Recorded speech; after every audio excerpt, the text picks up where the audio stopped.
WATN. AM 1240 WATN. Good afternoon. You're on the air. Hi, Jeff. I've just got a quick question for you. Why is it that you sound so surprised that you were misled today by Team Scozzafava?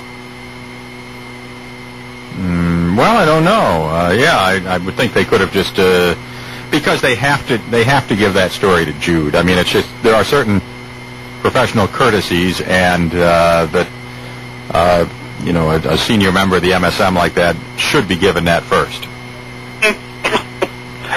Okay. I mean, I'm not saying that to be snarky or anything like that. I believe it. I mean, I think that's what you would want to do in that circumstance, and there's a long-time relationship there, and I think they deserve that consideration. Well, I was just curious because I'm not I'm an unlicensed journalist, Ed, and I mean, I just can't. I don't have in the not-too-distant future, when all journalists are licensed and have gone before the Board of Regulatory Control, that might be a little different situation. Exactly. What do you think of this? Yeah, a few minutes ago, you said about Dede Scozzafava. You said, I'm not supposed to say this on the air, but I don't have the exact quote, but if you have it on the tape there, you said something, but you bet that a deal had been made for her to later get a position with the Cuomo administration. Or something along those lines. Well, I think that I would. It wouldn't surprise me.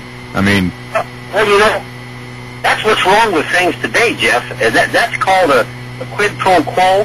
And I mentioned two names that might ring a bell with some people: Blagojevich and Abramoff. Well, sure, and there's an allegation the White House offered Congressman Joe Sestak a job in exchange for not challenging Arlen Specter in Pennsylvania this year.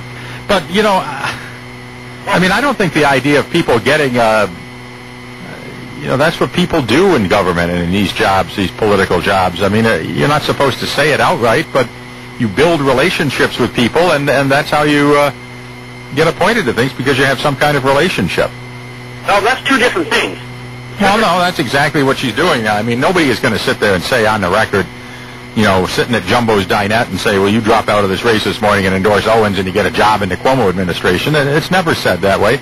Everything's talked about in cryptic terms. You've got a great future in this state, and it's going to be exciting times when Andrew Cuomo's governor, and it'd be a great thing to be a part of. You make statements like that if you're a Steve Israel or somebody. Well, we don't know that. That's the whole point. But well, we don't, but I mean... That's exactly what's wrong with it. And sometimes something comes of it, and sometimes it doesn't.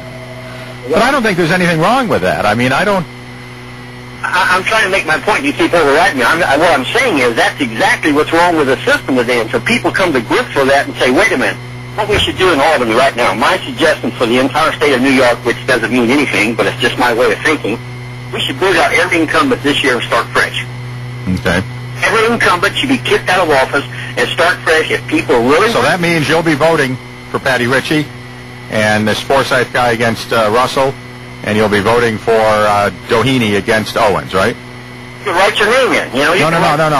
You've got yourself. In order to kick people out, you have to vote for people who have a chance of winning. Will you vote for those three people this fall to follow through with your statement you just made?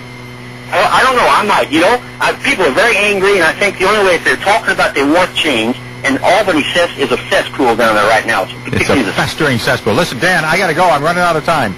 All right. Thanks. Bye now. You got to be real quick. Go ahead. Yes,